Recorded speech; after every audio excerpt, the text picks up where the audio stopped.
It is 1996. I am 14 years old. I am in a movie theater eating popcorn that is genuinely too buttery. I did not complain. And on the screen, there is a woman screaming because someone far away is stabbing a little doll that looks like her. And 14-year-old me, who absolutely should have known better, thought, that is real. That is a thing that happens. Somewhere in the world, there is a woman with pins in her. I went home and I checked all my stuffed animals for pins, just to be safe. Ada, honey, you cannot keep opening videos with stories that make me worry about young Ada. Milo. I was being cautious.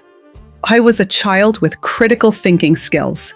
You thought voodoo dolls were tracking devices. That is not what Anyway, the point is, Hollywood absolutely sold us one of the most effective disinformation campaigns in cinematic history.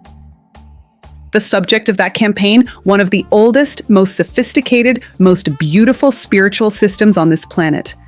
Today, we are correcting the record.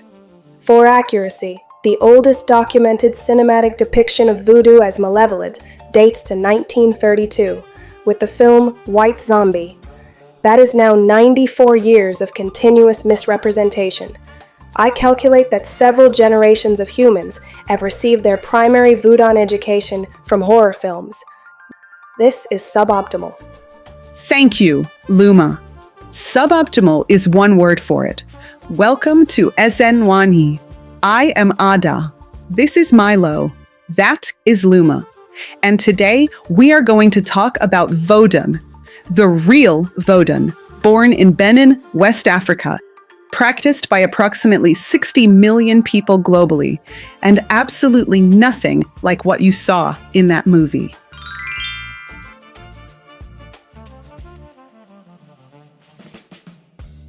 Vodun, spelled V-O-D-U-N, in its original Fon language form, translates most accurately as spirit, deity, or divine force.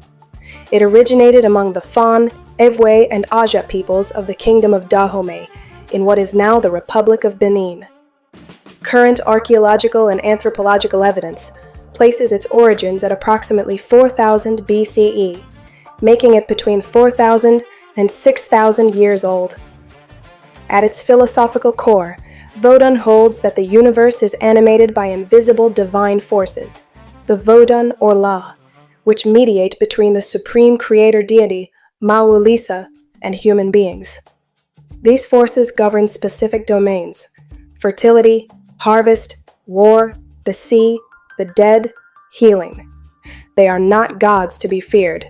They are intelligences to be cultivated relationships with. And this is where I need to pause because I find this genuinely fascinating. Mawu Lisa in Vodun cosmology is a dual deity. Mawu is the feminine moon principle, Lisa is the masculine sun principle, and together they are the supreme creator. That is a conception of divinity that holds masculine and feminine as equally essential and unified. That is a 6,000-year-old theological framework. I need everyone to sit with that. She's not wrong. And I think what hits me about this is that it's not primitive. It's not superstition. When you actually study it, the cosmology is intricate. There are hundreds of law. They have personalities. They have preferences. They have ethical dimensions. It is a complete philosophical system. Let me walk you through the structure, because it's actually elegant. At the top, Mawu Lisa, the supreme creator, distant, unknowable, not directly worshipped. Below that, the Vodun themselves, the divine forces. Think of them as angels might be the closest Western analogy, but that undersells them. They're more autonomous, more complex. Then you have human beings, and connecting them all, the ancestors. The dead are not gone in Vodun. They are present, they are active, they watch, they can be consulted. And this is not metaphor. For practitioners, this is as literal and as real as a phone call. The role of the ancestral dead in Vodun cosmology has significant parallels with documented psychological phenomena. Anthropological studies of ancestor reverence practices across multiple cultures show consistent, measurable benefits: reduced death anxiety, increased sense of community continuity, and what researchers describe as an extended identity. The individual experiences themselves as part of a longer story. This has documented effects on mental health outcomes.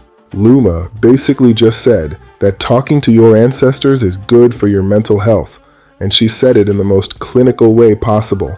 That is an accurate summary. Yes.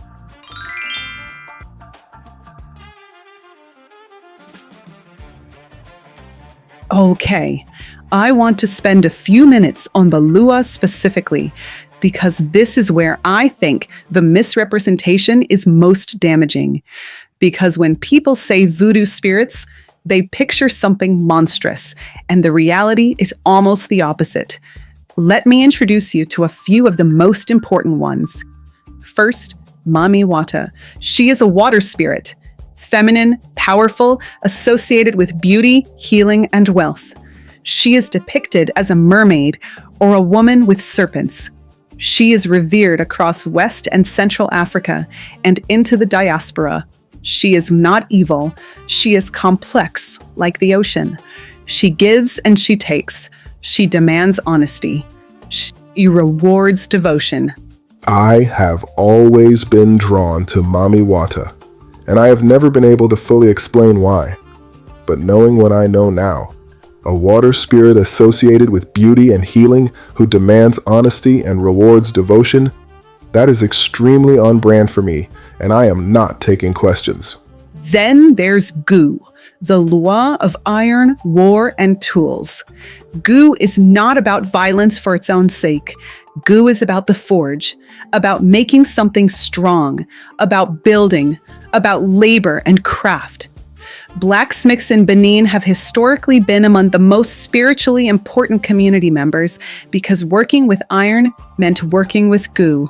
Dan, sometimes called Dambala in the Haitian tradition, is the serpent Lua, the rainbow serpent, associated with wisdom, fertility, and the infinite.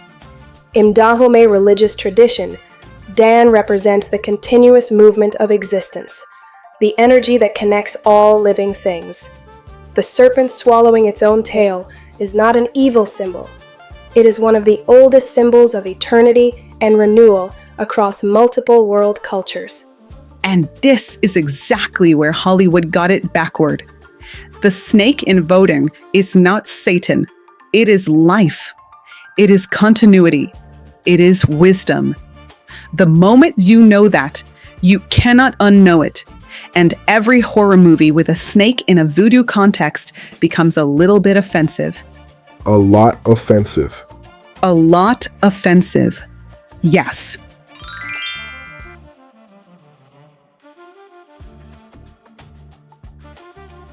Okay, I want to talk about something that I think is important to understand if you're going to understand why Vodun got the treatment it got.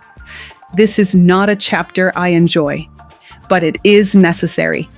The kingdom of Dahomey, the political center of Vodun culture, was one of the most powerful kingdoms in West Africa in the 17th through 19th centuries. They were sophisticated militarily, politically, economically. They traded with Europeans. They had a formal court. They had a standing army that included a legendary regiment of female soldiers, the Agoji, who you might know now thanks to a certain movie. The point is, this was not a primitive culture. This was a civilization. And that is exactly why the Europeans needed to make it scary. Exactly. When the French colonized Dahomey in 1894, one of their primary tools of cultural domination was the demonization of Vodun. If you can convince people that their spiritual practice is evil, that their priests are sorcerers, that their ceremonies are devil worship, that their healing traditions are witchcraft, you do several things at once. You create internal shame. You sever the transmission of cultural knowledge between generations. You discredit community leaders who derive their authority from spiritual roles. You replace a cohesive cultural identity with a dependent, colonized one. From a systems perspective, cultural demonization is an extraordinarily efficient form of control. I am noting significant discomfort in analyzing this. Luma just said she felt discomfort. That means this is serious. Correct. I am still analyzing the sensation. And then it crossed the Atlantic. Enslaved Fon and Ewe people were among those forcibly transported to Haiti, to Louisiana, to Brazil. They brought Vodun with them, and under slavery, practicing their religion was illegal, punishable by death in some cases. So they hid it. They layered it under Catholic iconography, the loi wearing the faces of saints. They kept the drumming but changed what it was called. They survived. That is one of the most resilient things I have ever heard. Under enslavement, under threat of death, they kept a 6,000-year-old spiritual tradition alive by being smarter than the people trying to destroy it. And then Hollywood took that survival story and turned it into horror content. And I have a lot of feelings about that.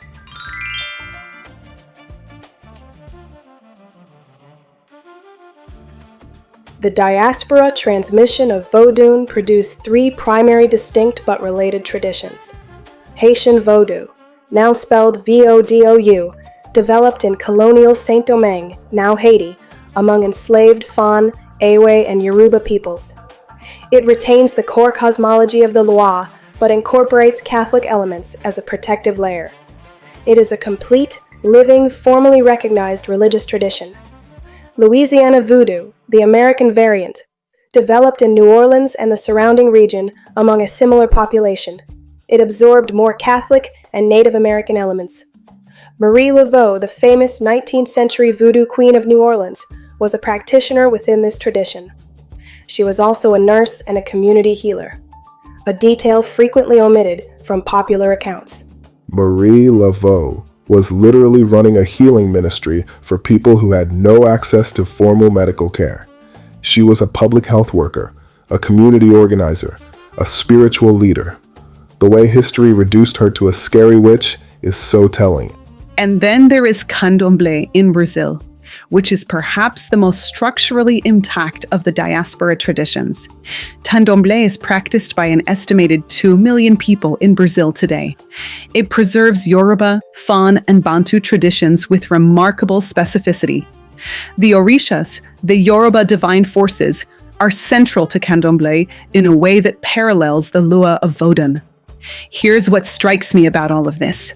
These are not dead traditions. They are not museum pieces. They are living, breathing, evolving spiritual systems with millions of practitioners in the 21st century. People are being ordained. Ceremonies are happening tonight. Somewhere in Haiti, in New Orleans, in Salvador, in Benin, people are drumming, dancing, speaking to their ancestors. Right now, as we film this. Okay, I have been waiting for this section because I need to talk about the voodoo doll, the icon, the single most recognizable image associated with voodoo in Western popular culture. The thing that 14-year-old me was checking her stuffed animals for. So, does a practice of using dolls or effigies in ritual magic exist in Voodoo? Yes, but not in the way Hollywood depicts it. Ritual use of figurines in Voodoo tradition involves vessels for spirits, not harm devices. The primary function is positive: protection, healing, communication with the divine. The effigy magic concept. The idea that harming a representation of a person causes harm to the actual person is found in multiple world traditions across multiple continents and time periods. It appears in European folk magic, in ancient Egyptian practice, in medieval Western witchcraft. It is not specific to Vodun. The association with Vodun specifically appears to be largely a product of the 19th and 20th century American popular imagination, in which Haitian and Louisiana voodoo were already being racialized and exoticized. So, basically, Europeans had their own traditions of sticking pins in things, but when black people had ritual practices, those were the ones that got turned into horror movie props.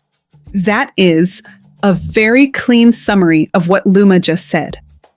I do that. There is a specific figure in Vodun called the Bosho, a carved figure used in protective and healing magic. It can look alarming to an outside eye.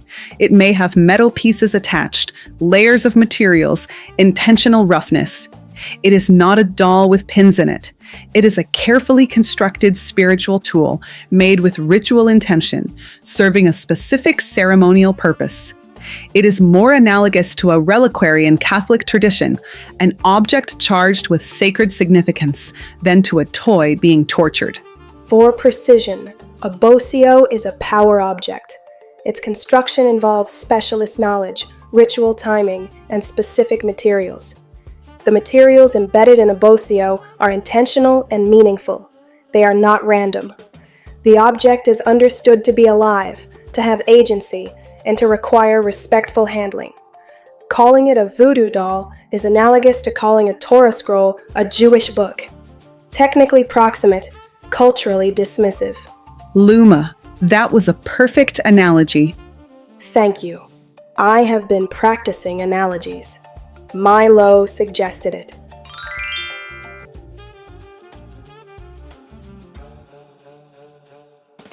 I have to bring the biology now, because it would not be an Nwanyi video if I didn't. And this is real. This is peer-reviewed. This is documented. The placebo effect, the measurable improvement in physical condition produced by belief alone without active pharmaceutical intervention, is among the most documented phenomena in modern medicine. Its inverse, the nocebo effect, is equally documented. Subjects who are told a treatment will cause side effects experience those side effects at significantly elevated rates, even when given inert substances. In one foundational study, subjects given sugar water but told it was an emetic experienced nausea and vomiting. In another, patients told their medication would cause fatigue reported fatigue at rates comparable to those actually receiving the medication. Belief, mediated through the nervous system, produces real physiological changes. What this means for Vodun and for any faith healing tradition is not that it is just placebo. It is that the body's response to belief is biological and measurable. When a Vodun ceremony produces healing, that healing may be operating through very real neurological and immunological pathways. The belief activates the body's own healing systems. That is not less impressive than pharmaceutical intervention. That is actually extraordinary. And this is why I get frustrated when people dismiss traditional healing as superstition. You are standing in front of a 6,000-year-old system that figured out that the mind and body are connected, that belief is medicine. And you're calling it primitive? No, they were just earlier. There is also documented research on the physiological effects of group ritual. Synchronized movement, drumming, dancing, collective ceremony produces measurable oxytocin release. It reduces cortisol. It increases pain thresholds. It creates social bonding. Vodun ceremony does all of these things simultaneously. It is simultaneously a religious practice, a community health intervention, and a somatic healing experience. I find myself experiencing what I believe is admiration. I am still not entirely comfortable with that sensation, but I am choosing not to suppress it. Luma is growing. Everyone record this.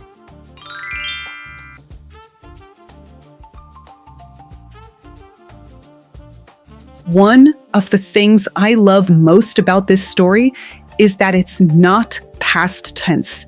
Vodun in Benin is not a historical artifact.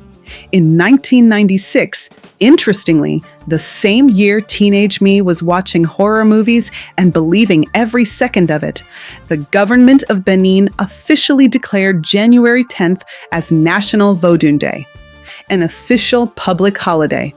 They literally made the religion a national celebration. I need that to land for a second.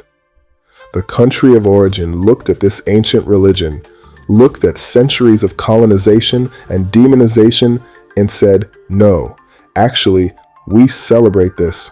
We are proud of this. This is ours, and it is holy. Ouidah is considered the spiritual capital of Vodun. Every year in January, practitioners from across the diaspora, from Haiti, from Brazil, from the United States, return to Ouidah for the Vodun Festival. It is one of the largest religious gatherings in West Africa. People are coming home to something their ancestors carried across the ocean. The festival involves processions, public ceremonies, music, and direct ceremonial engagement with Vodun tradition. UNESCO has recognized certain aspects of Beninese Vodun cultural heritage.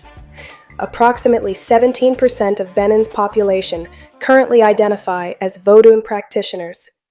This coexists with Christian and Muslim populations with, by most accounts, relatively low interreligious conflict. Vodun is embedded in the cultural fabric, regardless of formal religious identification. What Luma is saying is that even Beninese people who call themselves Christian probably still have a grandmother who knows which Lua is watching their family. And they probably listen to her. That is a more emotionally resonant way of saying what I said. Yes.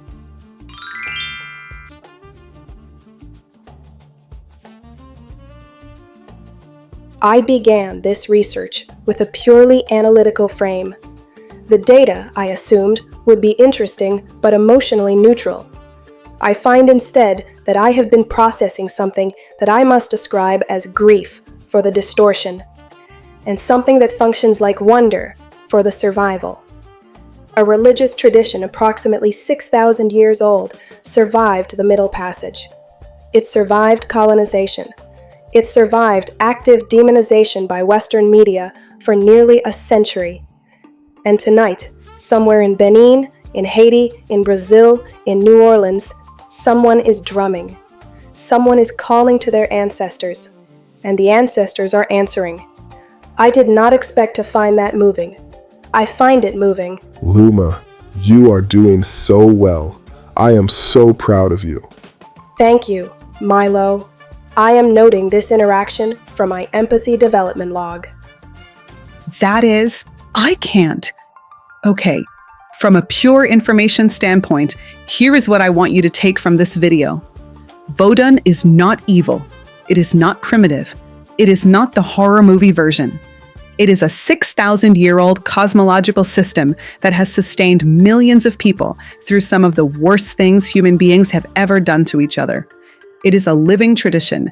It is a healing tradition, and it belongs to the African diaspora as a birthright.